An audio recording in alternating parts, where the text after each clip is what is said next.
Hi, Naxicala here.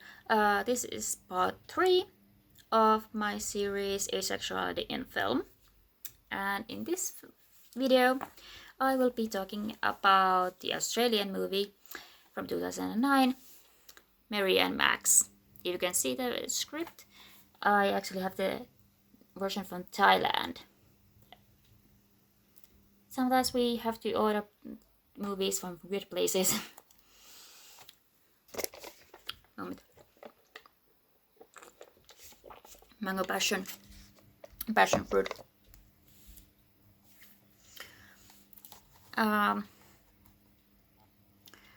So this was directed by Australian Adam Elliott, and it stars Toni Collette as Mary Dingle, 80-year-old Australian girl who decides to take a name out of a phone book that she sees at the post office and ends up writing to Max Jerry Horowitz, played by Philip Seymour Hoffman, and they develop a friendship that lasts about 20 years through trading letters. Now Max is Jewish, atheist, and autistic. He gets diagnosed with Asperger's in the movie. And even though it's not said, he is very much also asexual and aromantic. Bit of warning, this movie has some ableism, I would say. Like at one point, Max has nervous breakdown and is put in an asylum. And one of the fallouts in their relationship, in their friendship, is when Mary decides to study psychology, and she ends up writing a book basically about Max and his autism without asking him.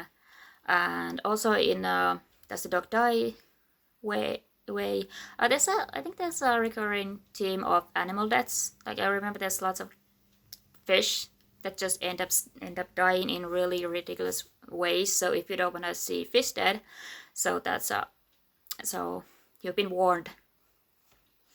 Let's see. Whereas when it comes to Max's asexuality and aromanticism, he is very naive and inexperienced, and sometimes he gets sexually harassed, partly because of it. That's not very fun. And like one time he like literally has a panic attack when Mary starts asking like, what do you know about sex? Like I'm interested in the boy next door and I want to have sex with him. Or well, not really, like when we are older I hope to have sex with him, and what do you know about romance and stuff like that. And he has a nervous breakdown about that. And but even though with those things, I do think it's a very sweet and well-made movie overall.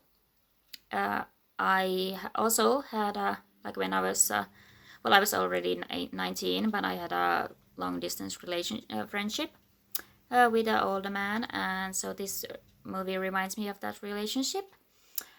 And I like it. It does have a kind of a sad ending, like they write each other letters on and off for like 20 years. The first time they are about to meet, unfortunately, Mary comes to Max's place and finds him dead. He has died naturally in his sleep in his 60s. So it's like kind of a sad ending, and it's a bummer, but it's also good, like somewhat happy.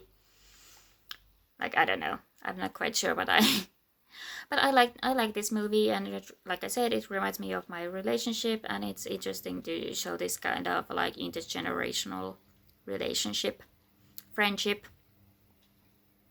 and it's a funny in places, like because like Mary is very young when they start talking, like she's 8 and he's 44. Mary is like, how do you like my mom tells, I don't remember, like her mom in Australia says that babies come from cola cans. So how do babies come from how do you get babies in America?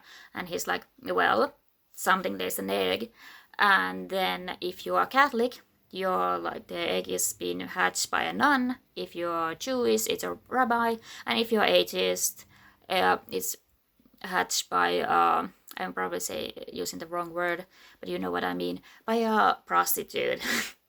And it has those kind of funny things like this. They are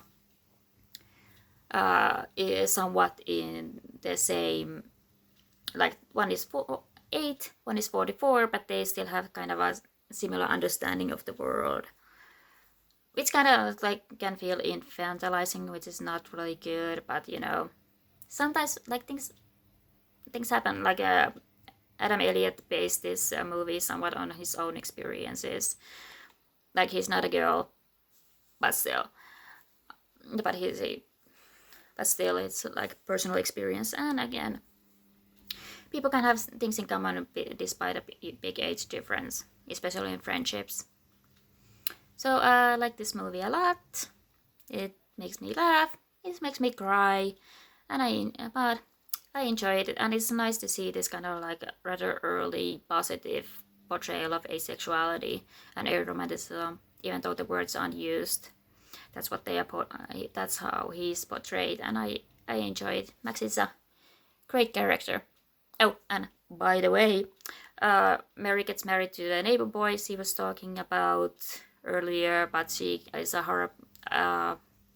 horrible wife, and I don't remember. Maybe she was going through depression or something. So her husband leaves her for a man.